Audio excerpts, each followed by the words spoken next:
So we're going to start with Sauber. Sauber, of course, finishing bottom of the Constructors' Championship in 2024. What a dismal season it has been for Formula One's only Swiss team.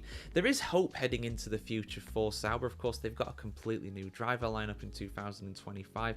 And of course, the Audi rebrand will be completed for 2026, where there is new staff entering the team, and also the potential for that rebrand to really bear fruit in terms of a complete reset in terms of the aerodynamics and the engine format. Their own engine, they're going to have Audi engines, of course, in 2026 as well. But keeping it with the present and looking slightly to the past in 2024, what an awful season it's been for them. They finished 9th overall in 2023, but they went one worse in 2024, 10th and last.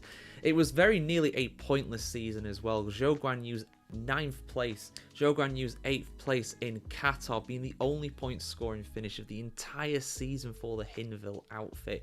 Valtteri Bottas didn't score any points throughout this season, but weirdly I think that Bottas actually had a better season. Overall he was far more consistent than Zhou, but overall Sauber's car on the grid was the worst out of any by far. Operationally they were a mess at times as well. A lot of instability behind the scenes for them as well. Of course, Andrea Seidel leaving, Mattia Binotto coming in, which might be a good thing for them. I'm not too sure with that one, but either way, a lot of craziness happening behind the scenes. And they've sold part of the team over to the state of Qatar as well, their sovereign wealth fund, which you might think is a good thing, but overall, I don't think it's a great thing financially for them. But on the track, like I said, they've been awful at times. I mean, Zhou Guanyu did finish, I think, in 9th place in the sprint in his home race in China, which was something. There were a couple of times they were close to scoring points. Zhou Guanyu again, 11th place in Bahrain. Valtteri Bottas, I mean, his best finish throughout the entire season was 11th place in Qatar. Overall, he was a more consistent driver. I think he was a better performer, so I'm going to give Bottas a higher grade than Zhou, but the car was the absolute worst on the grid by far. It was awful. It could not qualify competitively. It could not race competitively.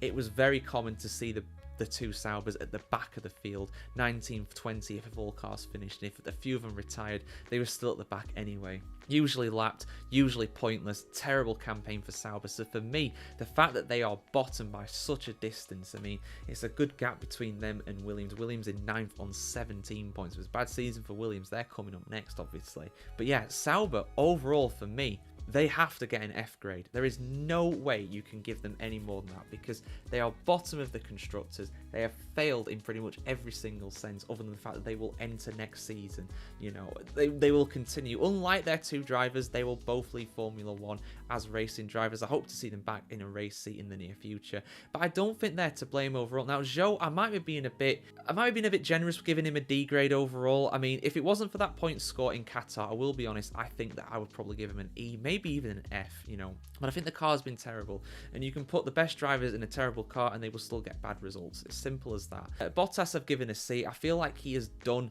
all right in that car. Obviously, he has been terrible overall in terms of his point scoring and his average finishes, but I think overall he's not done too terribly. But it's hard to tell when you've got such a bad car, so I imagine that both of these will be controversial opinions, but it's what I'm giving them at the end of the day. Taking the car out of the equation, I think they've done all right. They've kept the nose clean as well throughout the season. I don't think there's been many crashes involving the Sauber cars, so again, from a financial point of view, as we'll get on to Williams, that can have a very detrimental effect if you're having lots of crashes.